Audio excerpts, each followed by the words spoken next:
Bueno, buenos días para todos. Qué bueno tenerlos aquí un domingo más. Nosotros estamos que concluimos nuestra serie en el libro de Esther. Nos faltan 3 domingos más para terminar la serie. Pero hoy vamos a estar meditando en Esther capítulo 9, versículos 1 al 16. Y el título del sermón de hoy es Estamos en guerra. Que el Señor nos halle fieles donde otros han fracasado. Y es muy curioso porque pensando un poco en este libro y la película de la comunidad del anillo, Frodo, el hobbit portador del anillo, se lamenta y le dice a Gandalf: ojalá no tuviera que haber sucedido esto en mi tiempo. Y Gandalf responde: yo tampoco, ni todos los que viven para estos tiempos. Pero eso no le corresponde decidir a ellos. Todo lo que tenemos que decidir es qué hacer con el tiempo que tenemos. En otras palabras, Gandalf le está diciendo a Frodo que no vale la pena llorar sobre la leche derramada. Le está diciendo a Frodo que lo que sucedió ya sucedió, pero que lo importante ahora es lo que hay que hacer. No lamentarnos sobre las circunstancias a nuestro alrededor, no lamentarnos por lo que no tenemos control, no lamentarnos por lo que heredamos de generaciones anteriores, porque a veces las generaciones anteriores dejan desorden, dejan caos, dejan enemigos, y tal vez nuestra misión o la misión de nosotros es limpiar el caos que la generación anterior dejó y pelear las batallas que la generación anterior nos dejó. Como le dijo Gandalf a Frodo, todo lo que tenemos que decidir es qué hacer con el tiempo que tenemos. Y el texto de hoy precisamente nos habla de cómo el pasado a veces afecta el presente y cómo esas cosas generan una guerra. Y en tiempos de guerra tenemos que elegir el bando en el que estamos y tenemos que mirar el final de la guerra y qué va a pasar. Y por eso vamos a comenzar con este primer punto, que es: hay una guerra. En el libro de Esther hay algo bastante particular que viene ocurriendo, y es que siempre que el autor menciona a Amán, saben que hemos venido hablando del libro de Esther. En el libro de Esther, los judíos están viviendo en Susa, la capital del imperio persa, y resulta que Amán es el segundo hombre al mando, y hay un Mardoqueo que es judío que no se arrodilla frente a Amán, y eso a Amán le enerva y quiere destruirlo, no solo a él, sino también a todos los judíos. Eso es lo que hemos visto en la historia. Pero es muy particular porque siempre que aparece, y no sé si no está el cuadro, les tenía un cuadro, pero es muy particular porque siempre que el autor en el libro de Esther menciona a Amán, le pone Amán, coma, y añade el Agageo, o Amán, el enemigo de los judíos. O sea, siempre está clarificando el Agageo o el enemigo de los judíos. Por ejemplo, dice Amán, hijo de Amedata, Agageo. Amán, hijo de Amedata, Agageo, el que quería destruir a los judíos. Agageo, enemigo de los judíos. Estos son varios pasajes en el libro de Esther donde siempre se está clarificando que Amán es el enemigo de los judíos y es Agageo. Y uno se pregunta, ¿por qué este énfasis? Bueno, este énfasis viene porque hay un conflicto que tienen los judíos. O sea, este conflicto Amán, los judíos, no es nuevo. Es un problemita viejo que le toca ahora enfrentar al pueblo. Resulta que Saúl, en el libro de Primera de Samuel, tenía la misión de matar a todos los amalecitas. Entre ellos estaba el rey Agag. De allí la palabra Agageo, porque Amán viene de esta familia. Pues resulta que Saúl no siguió la instrucción del Señor. No siguió la instrucción del Señor, se quedó con el botín y le perdonó la vida al rey Agag. Dios confronta al rey Saúl con su pecado y finalmente termina quitándole el reino y dándoselo a David. Este chicharroncito que no solucionó Saúl en su momento, esta batalla con Agag no era del pueblo, era de Saúl. Pero él no solucionó ese chicharroncito a tiempo y le dejó entonces ese problema a la generación que siguió. Entonces por eso este asunto, Amán, Israel, tiene un tono personal. Tiene un tono personal, porque si Saúl destruye a Agag, pues la historia se cuenta como algo que pasó con una nación vecina. Pero para Amán, es que es lo que pasó con su familia. Y esto nos deja ver el odio que tenía Amán por los judíos. El asunto entonces es que en el libro de Esther encontramos esta guerra que se ha formado a raíz de un conflicto interpersonal.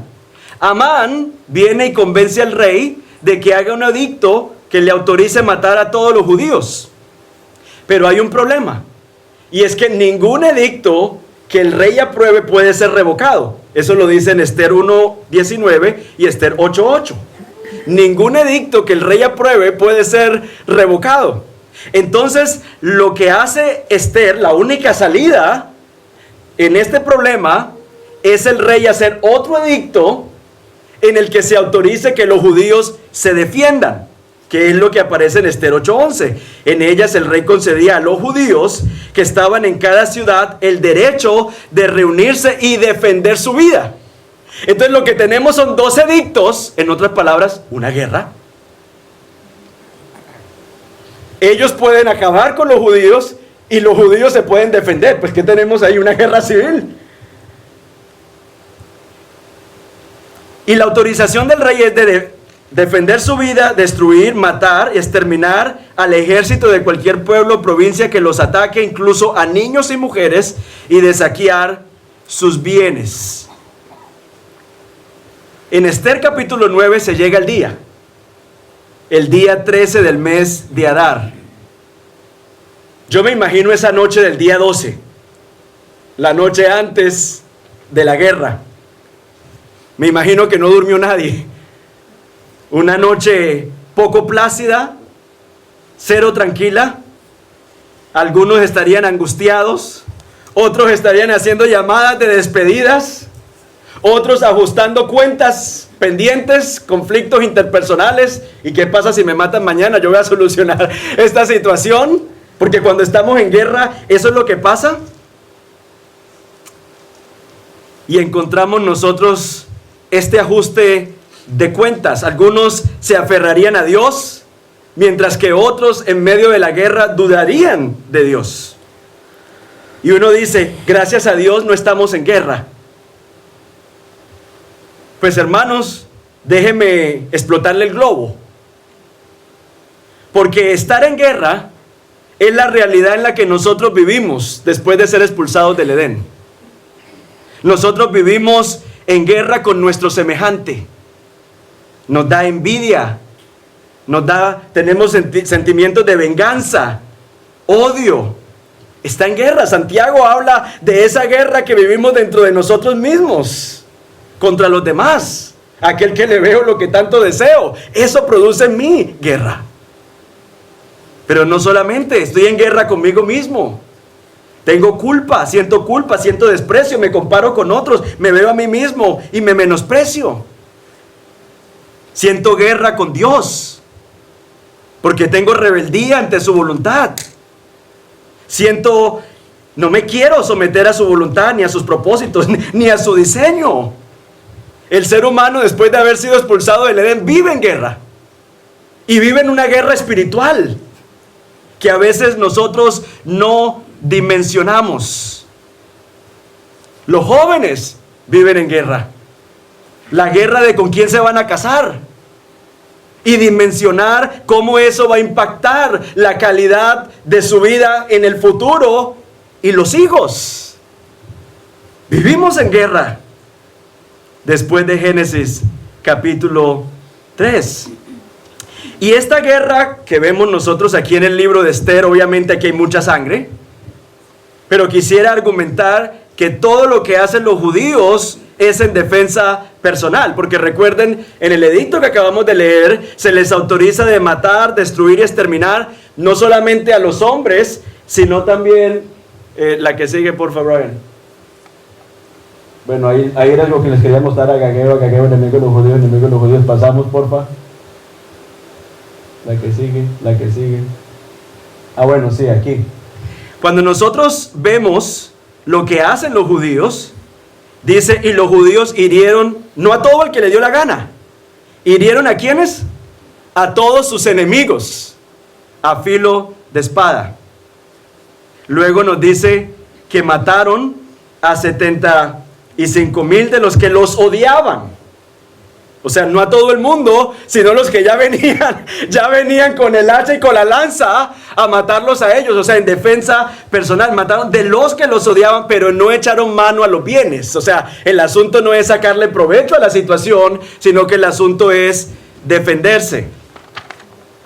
Encontramos nosotros este escenario y tal vez nos preguntamos ¿por qué el Señor permite estas guerras? Bueno, porque ya no vivimos en el Edén y lamentablemente el derramamiento de sangre es parte de los términos en los que vivimos en este mundo caído. Pensemos en el primer asesinato, cómo se resuelve el conflicto que siente Caín contra su hermano Abel, con sangre. El primer asesinato de la historia. Ahora, sabemos que la maldad ha escalado a niveles inimaginables e Israel, siendo una nación, le toca vivir en la tensión de conquistar o ser conquistada. Le toca pelear. No por ser el pueblo de Dios escapa de las amenazas de muerte y del deseo de otros de verlos desaparecer.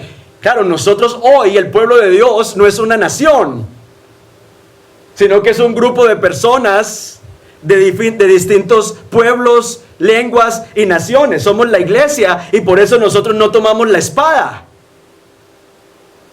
Pero seguimos viviendo en guerra. Estamos en guerra. Y tenemos que reconocer que vivimos en guerra. Pensemos nomás en la persecución que vive la iglesia cristiana. Nosotros aquí estamos muy cómodos.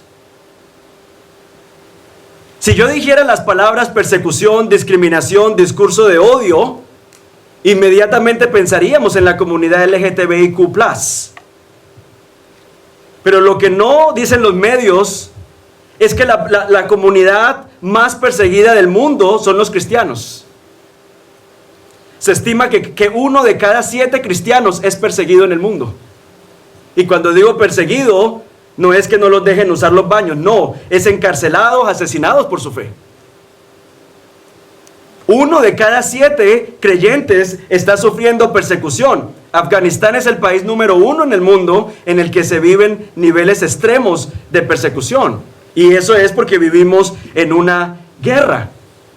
Pero esta guerra, hermanos, también la podemos vivir de manera personal y cercana.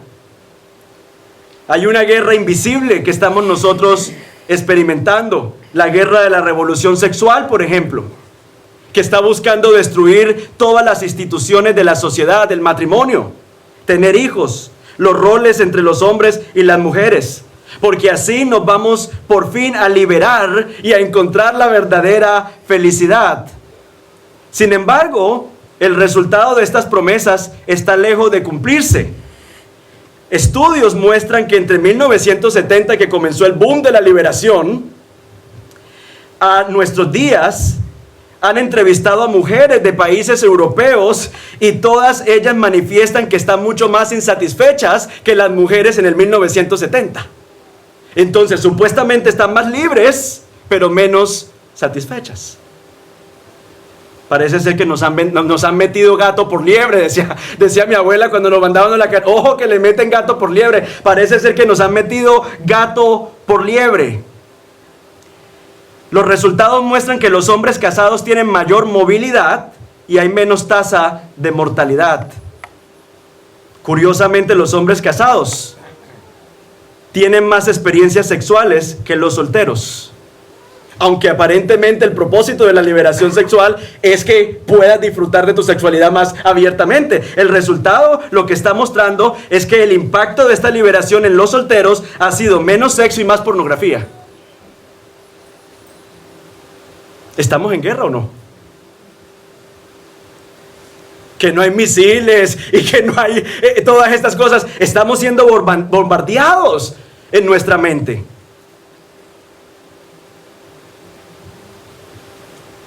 Y lo más curioso es que se está viendo el resultado por el exceso de pornografía, hombres que no pueden funcionar en la relación sexual. Estaba viendo una entrevista de un actor español, un actor que hace películas para adultos, y lo estaban entrevistando y él dice: tengo 28. Comencé a los 18, llevo 10 años en esto, esta porquería, dice él. Él no es cristiano, para que no crean no, en esta porquería, y me denomino en estos momentos asexual, no me provoca con ninguno. Ese es el resultado de esta guerra mental en la que estamos. Que no se puede abrir el browser porque enseguida quiere chatear. O sea, es una cosa impresionante. Estamos en guerra. Y como hemos quitado de la mesa la importancia de la familia, eso de tener hijos y criarlos, eso es retrógrada. Entonces los chicos, en vez de enfocar su energía y su esfuerzo en levantar hogares, se han dedicado mejor al consumo de drogas. Y por eso lo que están anunciando las autoridades es el incremento tan grande en el consumo de drogas. Claro, cuando la guerra es al estilo Rusia y Ucrania, uno vive en estado de alerta. Uno vive con la maleta hecha. Uno vive pendiente. Pero cuando la guerra es silenciosa, a veces nosotros hemos perdido la guerra sin enterarnos de que estábamos en guerra. A veces decimos: ay, es que el niño estaba un poco rebelde. No, hermano, es que estamos en guerra. Y toda la basura que hay en las redes sociales son misiles. No vales, no eres nada, no esto, no lo otro, compárate con esta, compárate con lo otro. Son misiles que buscan destruir el valor que Dios nos ha dado. Estamos en guerra. A los niños los están endoctrinando en ideologías que traen destrucción. Estamos en guerra. Solamente que no hay misiles y cañones. Pero tenemos que estar alerta, en estado de alerta, porque estamos en guerra. El diablo anda como león rugiente, no buscando a quien sobar ni a quien asustar, sino a quien devorar. Y en medio de esta guerra que nosotros estamos viviendo, hay dos bandos. Y yo sé que a nosotros nos encanta el punto neutral, estar en el punto intermedio. Y algo que vemos nosotros en Esther capítulo 9 es que los persas ahora por miedo se quieren hacer judíos para no ser exterminados, y todo este asunto de los dos grupos. Pero hermanos, solamente hay dos grupos: el pueblo de Dios y los que odian al pueblo de Dios. No podemos ser neutrales. Y pienso que esta línea de la neutralidad es la más peligrosa. Porque en la línea neutral ni estoy desbocado en todo lo que el mundo me ofrece, sino que hago malabares en el punto límite. O sea, yo estoy en el punto neutral, ni me comprometo con todo, es decir, me pongo la camiseta y para las que sea con el reino de Dios, pero tampoco estoy en el mundo y en las ideologías del mundo. Y estoy como en un punto neutral en el que ni me pongo la camisa: Señor, aquí estoy con todo lo que tengo y lo que soy, aquí estoy para tu servicio.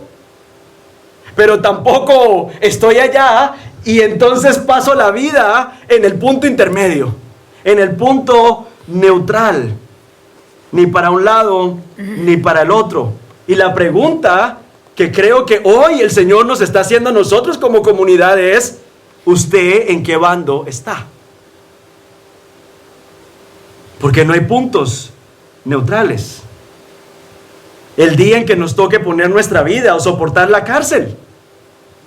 Solo vamos a poder enfrentar una situación así si hemos cultivado un carácter de fidelidad al Señor a través de los actos pequeños de servicio y sacrificio. Interesante que Jesús también pensó en dos bandos cuando dijo: el que no está conmigo está contra mí.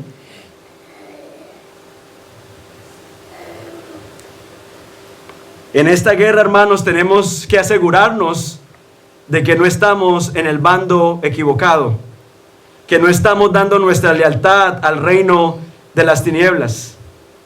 Y es curioso porque cuando Jesús está en su mayor momento de sufrimiento, Pedro lo negó, Judas lo traicionó, el resto salió corriendo, y fue curioso porque justo dos discípulos de la secreta, que no figuraban en primera línea, Nicodemo y José de Arimatea, son los que resultan poniendo la cara, curiosamente, por Jesús, y el uno va y reclama el cuerpo y el otro va y lo sepulta. Son estas situaciones de crisis y depresión que nos deben llevar a preguntarnos: ¿dónde está mi lealtad? ¿Está mi lealtad en el reino de Dios o no? Estamos, hermanos, en una guerra.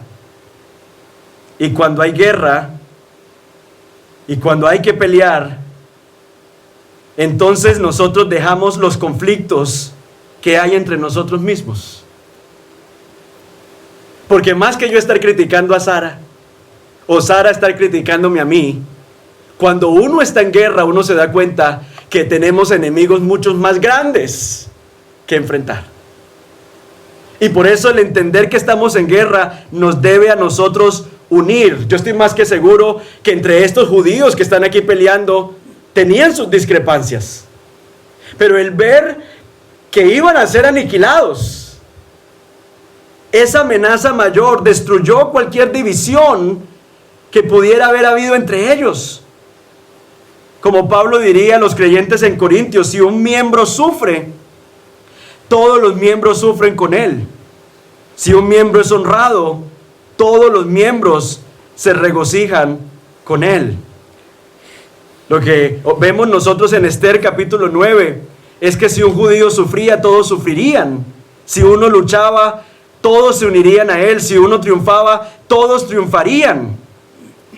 Hermanos, nosotros tenemos que luchar juntos contra todas estas batallas que estamos enfrentando. Yo espero que nuestras batallas contra la carne, contra el mundo, contra el diablo nos unan como comunidad. Dios nos ha dado dones. Nos ha dado dones, nos ha dado su palabra, nos ha dado el Espíritu para que nosotros como iglesia podamos triunfar en medio de esta batalla que estamos enfrentando, para que en medio del agotamiento que trae la guerra nos podamos animar a caminar más cerca de Cristo cada día.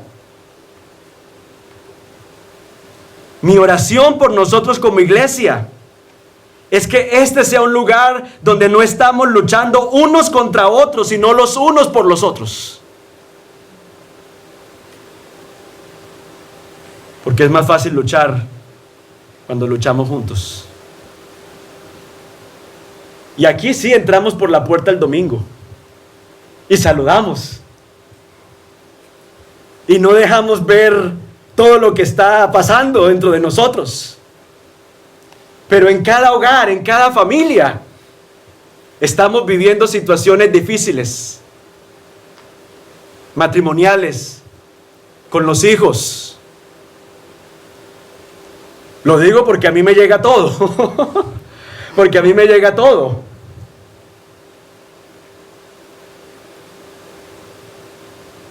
Y mi oración es que el entender que estamos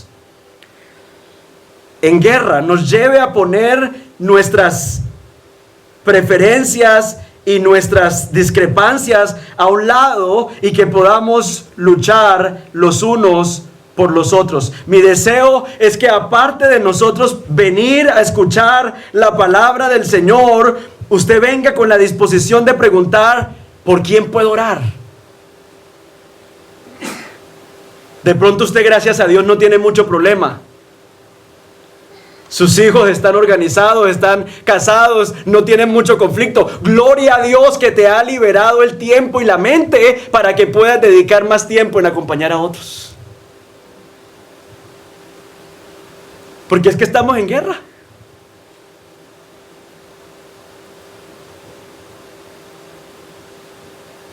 ¿Por quién puedo orar? ¿A quién puedo acompañar?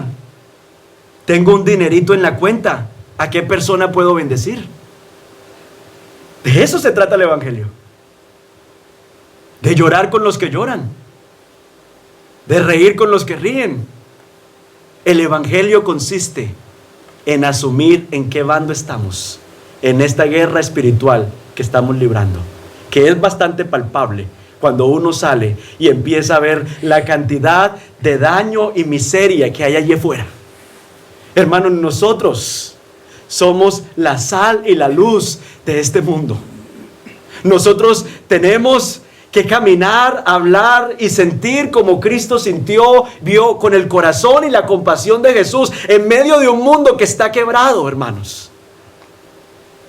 El estado del mundo en el que estamos debería romper ese ensimismamiento que solo soy yo y en qué se te va la vida, no en que no me alcanza la plata, en que me pagan 10 en vez de 12, en que esto y que lo otro, y en cosas periféricas.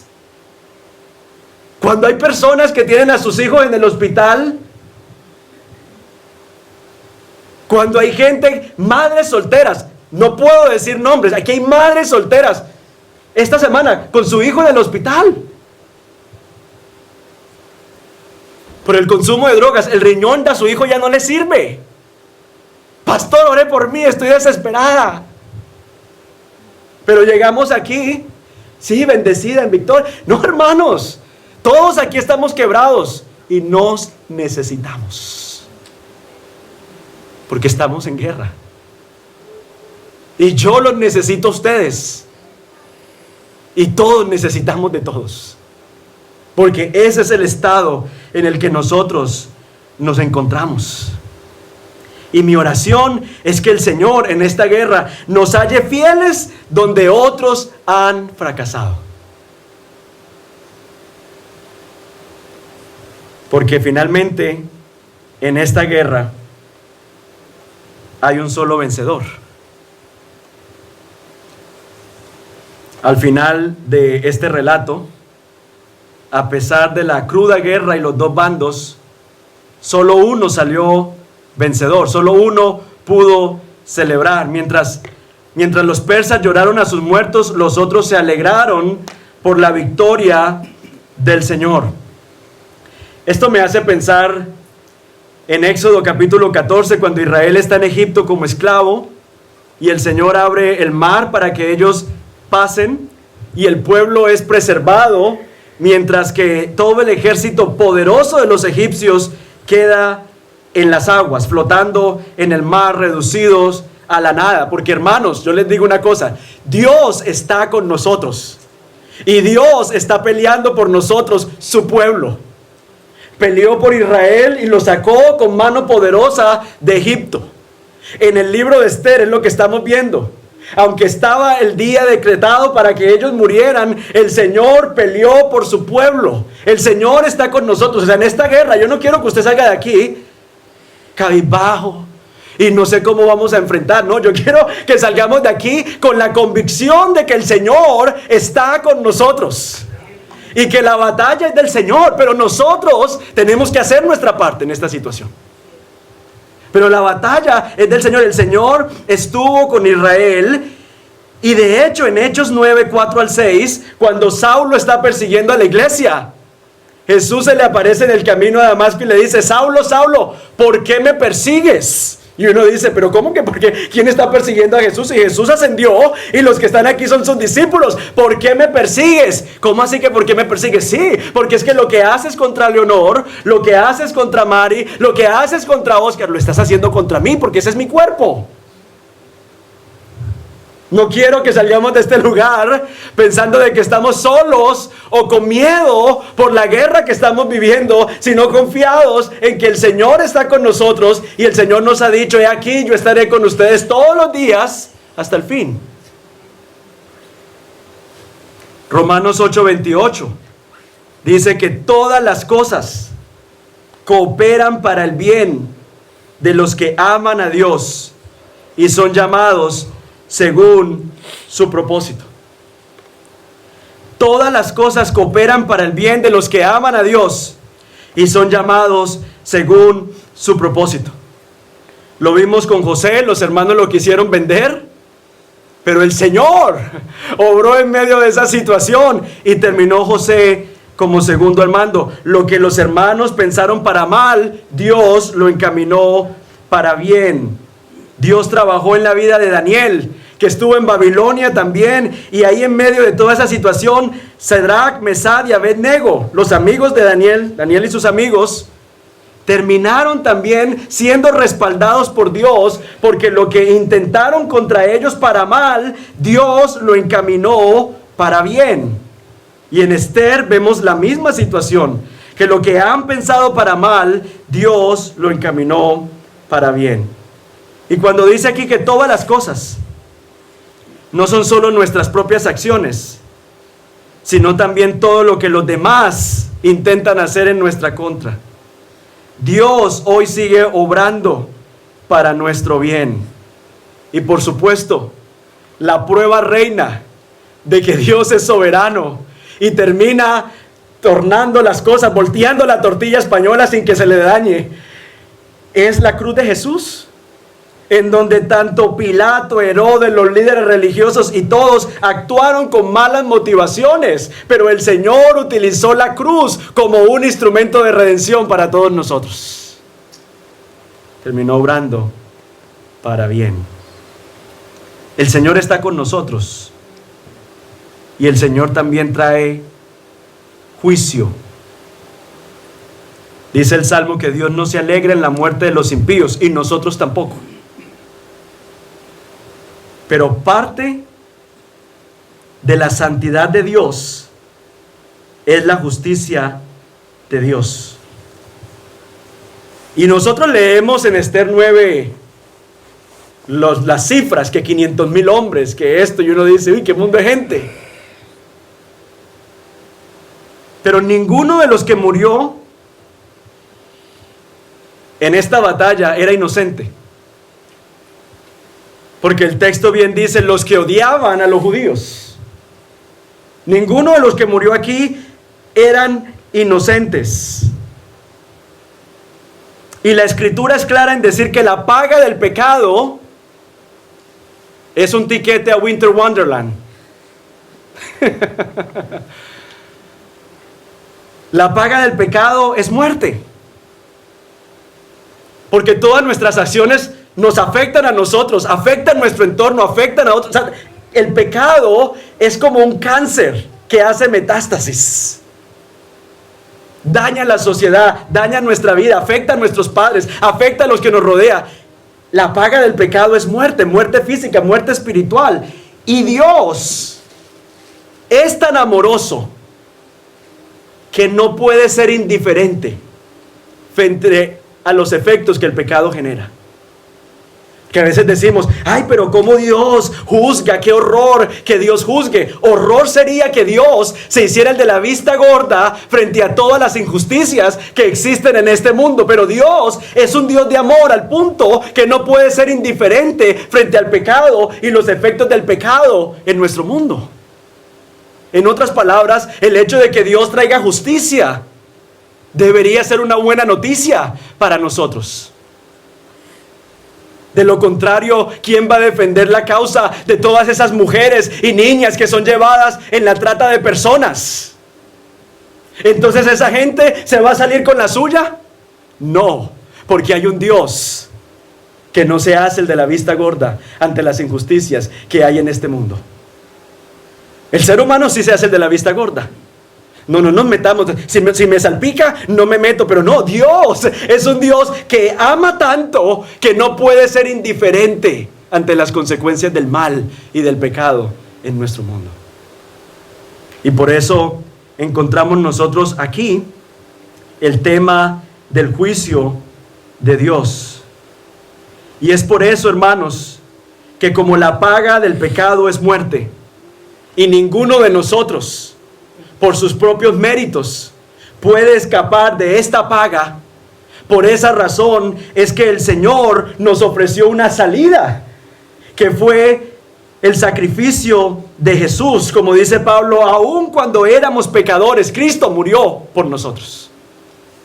Porque en la cruz de Jesús, el Señor pudo satisfacer su justicia y al mismo tiempo generar una salida para todos nosotros a través de la obra de Cristo. Hermanos, Esther 1 al 16 nos recuerda que el pueblo de Dios será preservado. Pero si nosotros seguimos en nuestros caminos, creyéndonos sabios en nuestra propia opinión y no viniendo a buscar refugio bajo el sacrificio de Jesús en la cruz, nosotros un día tendremos que enfrentar al tribunal de Dios. Y los que hemos creído en Jesucristo no saldremos librados porque somos mejor que los otros. Seremos librados porque reconocimos que no teníamos crédito en nuestra cuenta para salir bien librados del gran juicio de Dios. Y por eso fue que vinimos a poner nuestra fe en Jesucristo, el Hijo de Dios. El libro de Apocalipsis nos habla del gran juicio de Dios. Dice Apocalipsis 19, 1 al 2. Después de esto oí como una gran voz de una gran multitud en el cielo que decía: aleluya, la salvación y la gloria y el poder pertenecen a nuestro Dios. ¿Por qué? Porque sus juicios son ¿qué? Verdaderos y justos. Aquí hay celebración por parte del pueblo de Dios. Aleluya, la salvación y la gloria y el poder pertenecen a nuestro Dios, porque sus juicios son verdaderos y justos. El Señor va a traer justicia. Sus juicios son verdaderos y justos. Quiero terminar en donde comencé. Estamos en guerra y hay solo dos bandos. Y como le dijo Gandalf a Frodo, todo lo que tenemos que decidir es qué hacer con el tiempo que tenemos. Todo lo que tenemos que decidir es qué hacer con el tiempo que tenemos. Jóvenes, no desperdicien su vida. Inviertan su tiempo en la obra del Señor. Inviertan su tiempo sirviendo y amando al prójimo, porque esa es la voluntad del Señor. Inviertan su tiempo y llenen su mente de la verdad del Señor. Nosotros hay cosas que no tenemos control sobre ciertas cosas, pero nosotros sí tenemos control sobre qué hacer con el tiempo que tenemos. Yo muchas veces cuando salgo acá del servicio, algunos me preguntan y me miran con tristeza. Ay, pastor, qué pesar. Le toca ir a Stockwell. Hombre, yo estoy agradecido por la Central Line. Pablo era a pie días para entregar un mensaje. Ojalá hubiese aquí en Stockwell y más allá. No me importa. Porque ¿en qué bando estoy? ¿Y cómo voy a invertir el tiempo que tengo en las cosas del Señor? Muchachos, gástense en la obra del Señor. Porque el trabajo en la obra del Señor no es en vano. Y cuando uno cumple 33, yo tengo 33, yo fui al seminario a los 15. Y cuando va avanzando el tiempo y uno mira atrás, hay muchas cosas que uno pudo conseguir materiales y otras que no, pero esas cosas son pasajeras porque la plata viene, la plata va, los títulos vienen, los títulos van. Pero cuando uno mira, uy, tremendo como yo pude participar en los proyectos del Señor. Increíble el Señor, cómo me permitió ser parte de esto que Él estaba haciendo. Hermanos, ¿qué estamos haciendo con el tiempo que tenemos? Esa es la pregunta que le hizo Gandalf a Frodo y que por extensión tenemos nosotros. ¿Qué estamos haciendo con el tiempo que tenemos en esta guerra? Yo los animo a que nos enfoquemos en Dios y en su reino y no en las añadiduras. Y mi oración por nosotros es que el Señor nos halle fieles donde otros han fracasado. Que podamos enfocarnos en las propias batallas, en nuestras propias casas. Hay gente muy enfocada en lo que está haciendo el vecino, en estar mirando las redes sociales de otros, en vez de estar pensando cómo están mis hijos, qué están haciendo mis hijos, estoy escuchando a mis hermanos. Enfoquémonos en nuestras propias batallas, enfoquémonos en lo que el Señor nos ha encomendado, que el Señor nos halle fieles donde otros han fracasado. Vamos a orar y a darle gracias al Señor por su palabra.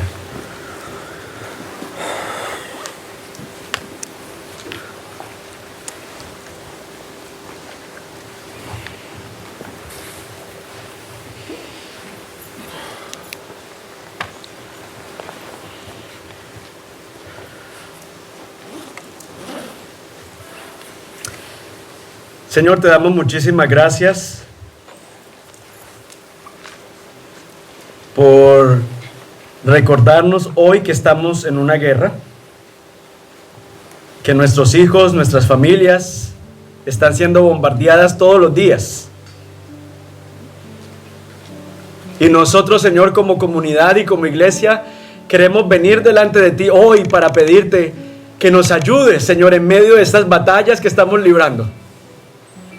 Reconocemos, Señor, que en nuestras fuerzas nosotros no podemos, que necesitamos, Señor, que tú intervengas.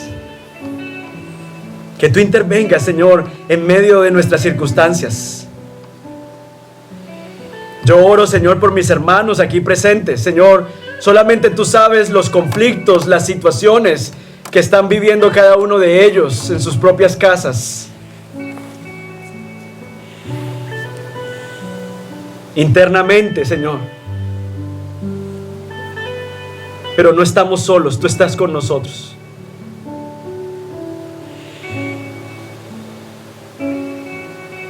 Danos la sabiduría, pero danos también, Señor, la valentía para tomar las decisiones que tenemos que tomar, para eliminar de nuestra vida todo aquello que se opone, Señor, a tus propósitos, a tus valores, a tus principios.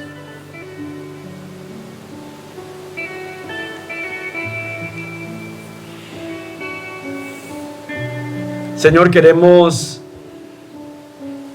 pedirte que nos ayudes a tener radicalidad en nuestra lealtad a ti en medio de esta batalla que estamos viviendo.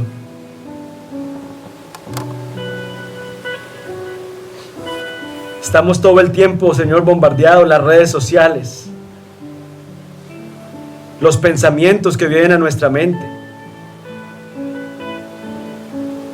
Pero, Señor, queremos estar parados firmes sobre tus principios.